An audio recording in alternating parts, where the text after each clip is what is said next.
नमस्कार भाइयों और बहनों, मैं मनीष श्रीवास्तव मनीष की वीडियो में आपका हार्दिक स्वागत करता हूं। आज मैं आपके लिए लेकर आया हूं नरेशन का पार्ट नंबर 4। जैसा कि आप जानते हैं कि नरेशन में कई भाग हैं, जिसे 5 प्रकार इसका है। पहला है असर्टिव, दूसरा है इंट्रोगेटिव, तीसरा है इम्परेटिव, चौथा है ऑप्टेटिव, पांचवा है एक्सक्लेमेटरी सेंटेंस। मैंने पार्ट नंबर फर्स्ट में असर्टिव आपको पढ़ा दिया है, वीडियो आप जाकर देख सकते हैं। इंट्रोगेटिव आपको पढ़ा दिया है, आप वीडियो को जाकर देख सकते हैं। इम्परेटिव को भी आपके पढ़ा दिया है, पार्ट नंबर 3 में आप जाके देख सकते हैं, जो कि कल मैंने वीडियो डाला है। बहुत अच्छा रिस्पांस है, आपने देखा, उसे बहुत प्यार दिया, बहुत बहुत धन्यवाद आपका। आज मैं आपके उसी मोटिवेशन के साथ इसका चौथा नंबर पार्ट लेकर आया हूँ। या यूं कहूँ कि आज का नरेशन का भाग ऑप्टेटिव सेंटेंस है। आज हम पढ़ेंगे ऑप्टेटिव सेंटेंस। तो जैसा कि आप देख पा रहे होंगे, ऑप्टेटिव सेंटेंस में होता है इच्छा सूचक या इच्छा बोधक वाक्य, जिसमें इच्छाओं को व्यक्त किया जाता है या अपनी इच्छाओं को किसी को बताया जाता है, उसे इच्छा सूचक या इच्छा बोधक वाक्य कहते हैं। इसकी पहचान क्या होती है? जब कभी भी कामा इन्वर्टेड कामा के बाद सब्जेक्ट में से स्टार्टिंग, किससे स्टार्टिंग में, यहाँ पर देखिए मैंने लिखा है कभी भी कामा इन्वर्टेड कामा के बाद में से स्टार्टिंग हो और अंतिम में एक्सक्लेमेटरी मार्क आएगा तो उसे हम ऑप्टेटिव सेंटेंस कहेंगे। सबसे पहले मैं आपको बताना चाहूंगा कि मैं आपको ये क्यों बता रहा हूँ। देखो भैया, जब तक आप पहचानोगे नहीं तब तक आप इंट्रोगेटिव या ऑप्टेटिव या असर्टिव चेंज नहीं कर पाओगे। तो पहचानने की बात इसलिए है क्योंकि आप असर्टिव का रोल जान रहे हो, आप इम्परेटिव में चेंज कर दिए, इम्परेटिव का जान रहे हो, आप ऑप्टेटिव में चेंज कर दिए। लेकिन जब आपको कंफर्म तरीके से पता रहेगा कि ऑप्टेटिव सेंटेंस की पहचान ये होती है, इसको ऐसे चेंज करना है, तो कोई आपको रोक भी नहीं सकता। तो सबसे पहले मैं पहचान बताता हूँ कि कामा इन्वर्टेड कामा के बाद अगर में से स्टार्टिंग हो और अंतिम में ये एक्सक्लेमेटरी मार्क आएगा, कौन सा मार्क आएगा? एक्सक्लेमेटरी मार्क आएगा, तो ये आपका हो जाएगा कौन सा सेंटेंस? ऑप्टेटिव। आप यहाँ भी देख पा रहे होंगे ऑप्टेटिव सेंटेंस में सबसे पहले क्या आता है? में। और एक बात बताना चाहूंगा, में से स्टार्टिंग होगी और अंतिम में अगर क्वेश्चन मार्क आएगा तो ये इंट्रोगेटिव फॉर्मेशन में होगा, और अगर में से स्टार्टिंग होगी अंतिम में एक्सक्लेमेटरी मार्क आएगा तो ये आपका ऑप्टेटिव होगा। चलिए अब शुरू करते हैं आपका प्यारा वीडियो। जबकि आपको पहचान नहीं पता रहेगी तब तो आप कर नहीं पाएंगे। तो आपको बताना चाहूंगा कि ऑप्टेटिव सेंटेंस में इच्छाएं 4 तरीके से व्यक्त की जाती हैं। पहली इच्छा होती है विश। विश में होता है इच्छा या शुभकामना। जब हम किसी को शुभकामनाएं देते हैं या अपनी इच्छाओं को व्यक्त करते हैं तो वहां पर हम विश का इस्तेमाल करते हैं। किसका इस्तेमाल करते हैं? विश।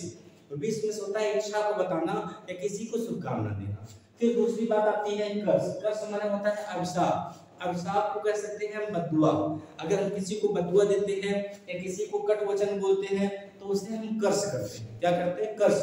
और तीसरा होता है प्रे। प्रे में होता है प्रार्थना या दुआ भी कर सकते हैं। जब आप किसी के लिए दुआ करोगे या किसी के लिए प्रार्थना करोगे तो आप वहां पर प्रे का इस्तेमाल करोगे। और चौथी पॉइंट आपके लिस्ट से आता है ब्लेस। ब्लेस होता है आशीर्वाद। जब हमको किसी को आशीर्वाद देना होता है तो वहां पर हम ब्लेस का इस्तेमाल करते हैं।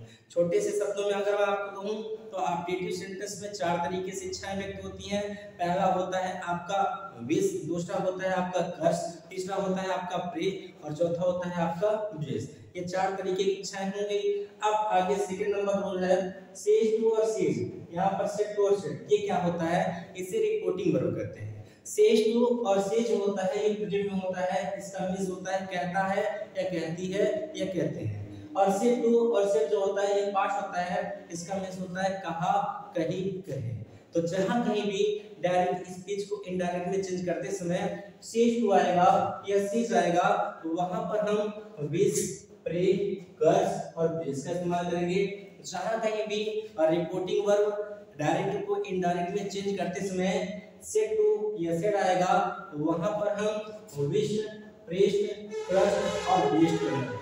इसका इस्तेमाल करेंगे हम इस्तेमाल करेंगे विश्ड और प्रेस्ट और कर्स और ब्लेस। इसके अंत में देखेंगे आप एडी जुड़ा है, इसके लास्ट में एडी और इसके लास्ट में एडी और इसके भी लास्ट में एडी। सिंपल से अगर बात कही जाए तो पास्ट में हम विश्ड, प्रे, कर्स, ब्लेस जोड़ेंगे और सेज टू प्रेजेंट में है, इस कारण से विश, प्रे और कर्स और ब्लेस जोड़ेंगे। ये चीजें कहां पर होंगी? ये चीजें वहां पर होंगी भैया जब कामा इन्वर्टेड कामा के बाद में से स्टार्टिंग होगी और उस सेंटेंस में शुभकामना होगा या अभिशाप होगा या प्रार्थना होगा, आशीर्वाद होगा। वहां पर इतनी बातें आपको समझ आ गई कि 4 तरीके के हमारे बातें इच्छा के रूप में कही जाएंगी। जहां पर सेज टू और सेज रहेगा ये प्रेजेंट में रहेगा, वहां पर इसका इस्तेमाल। जहां पर सेड टू और सेड रहेगा ये पास्ट में रहेगा, तो वहां पर इसका इस्तेमाल। अब इसके बाद आती है बात दैट कंजंक्शन की। तो बाबू इसमें जो इन्वर्टेड कामाज रहेंगे उस इन्वर्टेड कामाज के स्थान पे हम कंजंक्शन दैट का इस्तेमाल करेंगे।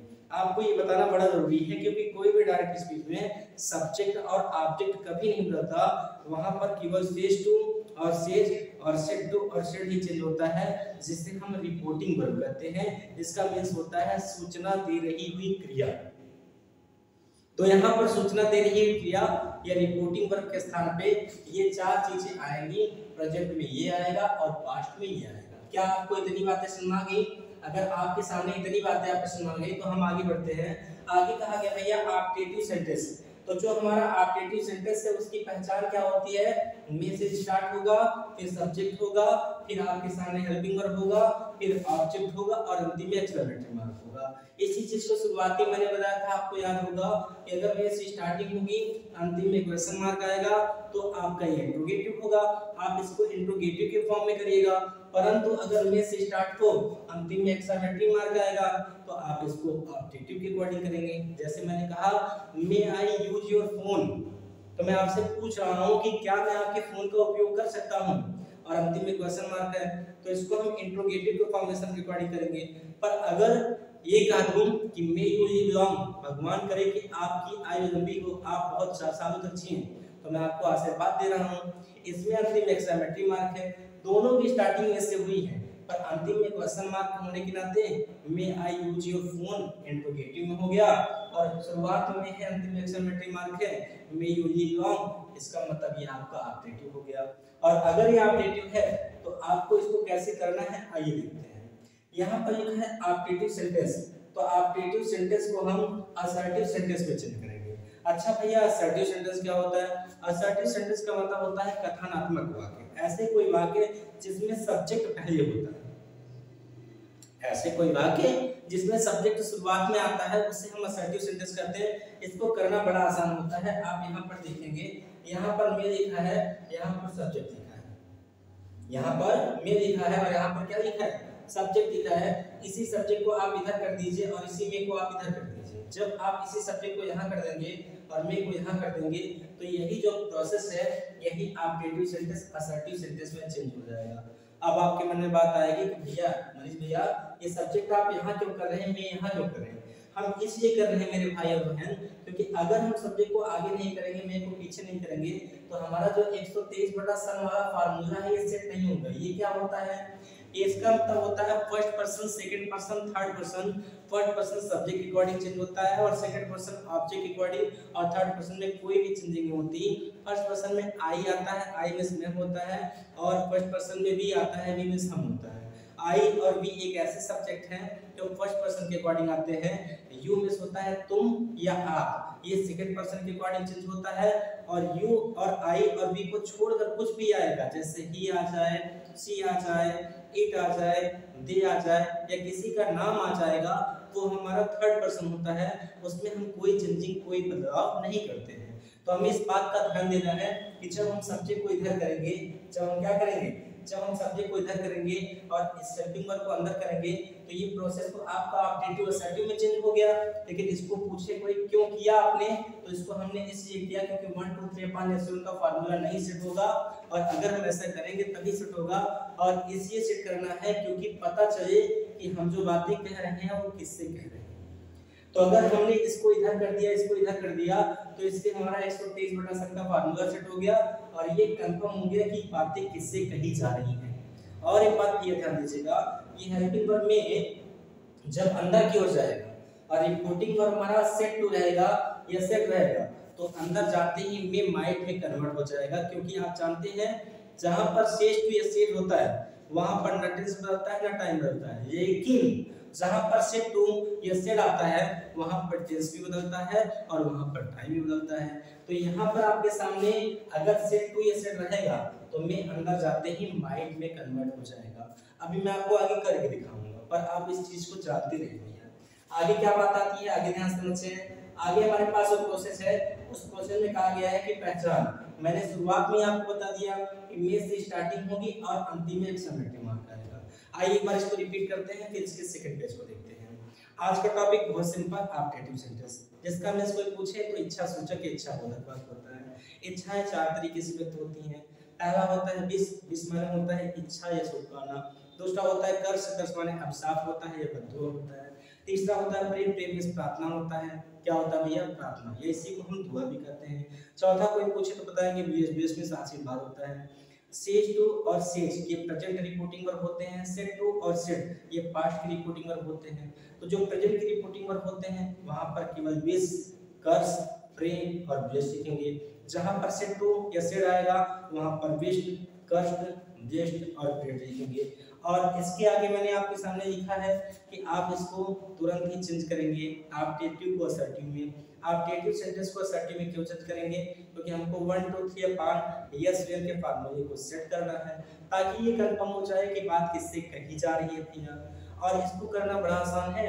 जो मे है इसको अंदर कर देंगे, उसके बाद जो सब्जेक्ट होगा उसको पहले कर देंगे। और एक बात, जब कभी सेट टू रहेगा या सेट रहेगा तो मे अंदर जाते ही माइट में कन्वर्ट हो जाएगा, क्योंकि शैल की चेंजिंग शुड में होती है, कैन की चेंजिंग कुड में होती है, मे की चेंजिंग माइट में होती है, मस्ट की चेंजिंग हैड टू में होती है। इसको आपको जानना पड़ेगा। आगे देखिए मेरे भाई बहन, आगे कहा गया है कि पहचान में से स्टार्टिंग होगी, अंतिम में एक्सक्लेमेटरी मार्क आएगा, तब तो ये ऑब्जेक्टिव है। और अगर में से स्टार्टिंग भी अंतिम में क्वेश्चन मार्क आ जाएगा तब तो ये आपका इंट्रोगेटिव है।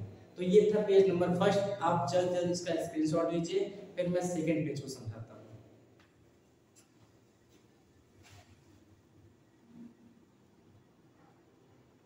तो ये आपका हो गया स्क्रीनशॉट। आइए बढ़ते हैं सेकंड पेज की ओर। तो भैया मेरे और मेरी बहनों, ये सेकंड पेज आपके सामने है। बड़ी मेहनत होती है, और अगर वीडियो आपको अच्छा लगता है ना तो वीडियो ज़्यादा से ज़्यादा शेयर करिए और कमेंट करके बताइए वीडियो कैसा लगा। और चैनल को सब्सक्राइब यदि नहीं किया है आपने, सब्सक्राइब जरूर कर लीजिएगा। मुझे आपके सपोर्ट की बहुत ज़्यादा आवश्यकता है। आइए देखिए कहा गया भैया कि एग्जाम्पल में मैंने लिखा ही सेड टू मी, उसने मुझसे कहा मे यू गाइस सून, तुम जल्द पहुंचो। तो इसको हमें करना है। पहले करना कैसे? एकदम धैर्य, मन को धैर्य रखिए, थोड़ी भी टेंशन नहीं है। मे से स्टार्टिंग है, अंतिम एक्सक्लेमेटरी मार्क है, दिमाग में आ गया कि ऑब्जेक्टिव सेंटेंस। बस सब्जेक्ट नहीं बदलता है, कभी ऑब्जेक्ट नहीं बदलता है, तो सब्जेक्ट लिख दिया और ऑब्जेक्ट लिख दिया। बस इसमें क्या कहा जा रहा है? क्या आशीर्वाद दिया जा रहा है, या श्राप दिया जा रहा है, या प्रार्थना की जा रही है, या विश किया जा रहा है? मे यू डाई सून, भगवान करे तुम मर जाओ। अगर कोई मुझको ऐसे कह दिया इसका मतलब उसने मुझे श्राप दिया है। तो अगर श्राप दिया है तो रिपोर्टिंग पर सेड टू है, तो यहाँ पर कष्ट कर दिए। ही के स्थान पे ही, सेड टू के स्थान पे कष्ट, वी के स्थान पे वी, और कामा इन्वर्टेड कामा के स्थान पे दैट कंजंक्शन हो गया। May you die soon, this is the objective sentence, you can change into assertive sentence, but how? Because you want to use your formula 1 2 3 upon yes we my dear। क्योंकि हम इसको इसलिए change करें क्योंकि हमको 123 बटा सन का फार्मूला सेट करना है। u को हमने मन में बाहर किया और मे को अंदर कर दिया।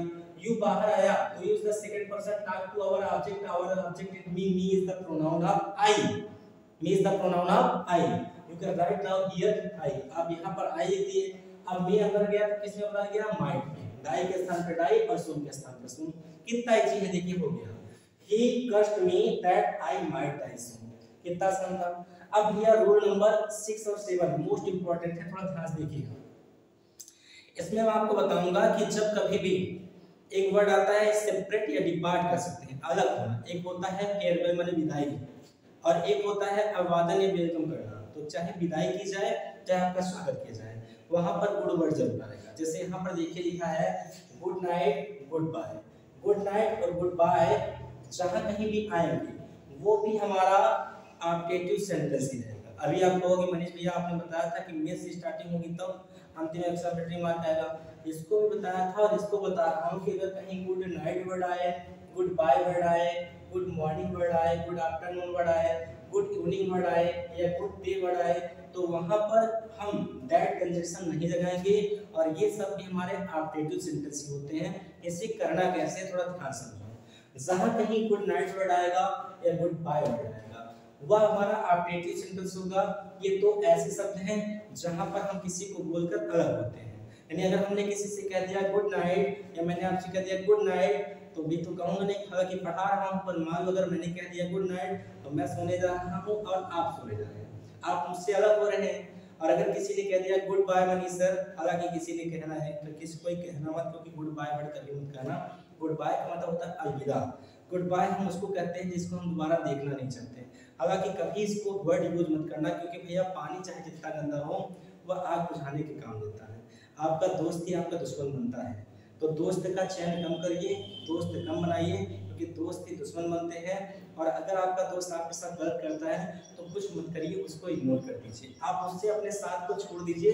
क्योंकि अगर आप उसको गाली देकर उससे झगड़ा करके रिश्ते को तोड़ेंगे या उससे अलग होंगे तो बाद में आप उससे किसी काम के लिए कह नहीं पाएंगे। पर अगर आप प्यार से उसको इग्नोर करके थोड़ा सा दूर हो जाएंगे, और अगर आपको कोई खतरा होगा, कोई दिक्कत होगी, अगर उसके पास कानों तक आवाज सुनेगी या पहुंचेगी कि मेरा दोस्त इस संकट में है, तो सबसे पहले आपके पास आएगा, आपकी मदद करेगा। तो कभी भी किसी रिश्ते को बहुत तड़का कर, किसी धागे को बहुत चटका कर तोड़ना नहीं चाहिए। अगर धागे को चटका के तोड़ेंगे तो दोबारा को उसको जोड़ेंगे, टूटे से फिर ना जुड़े, जुड़े काट पड़ जाए। समझे भैया? आगे देखिए कहा गया है गुड नाइट और गुड बाय एक ऐसे वर्ड हैं जो किसी से अलग होने के लिए यूज होते हैं। यहाँ पर हम दैट कंजक्शन नहीं लगाएंगे, जहाँ पर सेज टू आएगा, सेज आएगा, वहाँ पर BADE बेड का यूज करेंगे, और सेज टू और सेड आएगा वहाँ पर BADED बेडेड का यूज करेंगे। यानी इतना से समझेंगे गुड नाइट गुड बाय एक ऐसे शब्द है जो किसी से अलग होने के लिए यूज होंगे। अगर डायरेक्ट स्पीच में कहीं पर ये वर्ड आते हैं तो वह ऑब्जेक्टिव सेंटेंस होता है। इसकी जगह हमें सेज टू का ध्यान देना है। सेज टू अगर सेज आता है तो बेड लिख देना, वहां पर सेड टू या सेड आएगा वहां पर बेड लिख देना, लेकिन दैट कंजक्शन का यूज नहीं करना है मेरे भाई बहन। आगे कहा गया है कि जहां पर गुड मॉर्निंग या गुड आफ्टरनून या गुड इवनिंग आएगा या गुड डे आएगा, ये सारे वर्ड हमारे अभिवादन करने के लिए होते हैं, हमारा स्वागत करने के लिए होते हैं।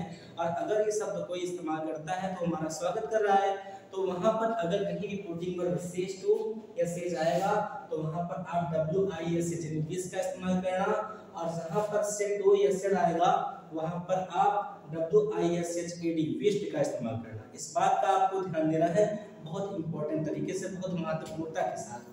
अब इसी को एग्जांपल के रूप में यहाँ देखिए सेट किया गया है कि he said to me, he said, said में क्या होता है? कहा, कही, कहे। ही माने उससे, ही मींस वह उससे कहा या उसने उससे कहा या वह उससे बोला good night Rakesh, good night Rakesh. उसने उससे कहा Rakesh good night, Rakesh good night. इसे हमें इनडायरेक्ट मेंशन करना है। तो इनडायरेक्ट में पहले कामा, इनवर्टेड कामा के बाद क्या है? Good night. अंतिम में क्या है? Exclamatory mark. बस हो गया। ऑब्जेक्टिव सेंटेंस से चेंज करते हैं। गुड नाइट के लिए आपके पास सेज टू और सेज के लिए बेड था, और सेड टू और सेड के लिए क्या था? बेडेड था। और अपने पास यहाँ पर क्या है? सेड टू है, तो हम क्या लिखेंगे? बेडेड। तो हो जाएगा he bade him good night Rakesh. कोई चेंजिंग नहीं, बस भैया दैट कंजक्शन का यूज करना नहीं था, केवल सेड टू का स्थान में बेडेड करना था, आपने बेडेड लिख दिया। He bade him good night Rakesh. कितना सिंपल था, हो गया। आगे मैंने लिखा है please like share comment on Manish की वीडियो। ये आप जिस वीडियो को देख रहे हैं इसका चैनल का नाम है मनीष की वीडियो। मैं मनीष का वीडियो थोड़ा सा भी अच्छा लगा हो तो वीडियो को एक लाइक कर दीजिए। चैनल को ना सब्सक्राइब किया हो तो कृपा करके बच्चों चैनल को सब्सक्राइब कर दीजिए, और ज़्यादा ज़्यादा वीडियो को शेयर करिए। मुझे आपके कमेंट का इंतजार रहता है। मिलते हैं नेक्स्ट वीडियो में, तब तक के लिए धन्यवाद। जय हिंद, जय भारत। स्वस्थ रहिए, मस्त रहिए।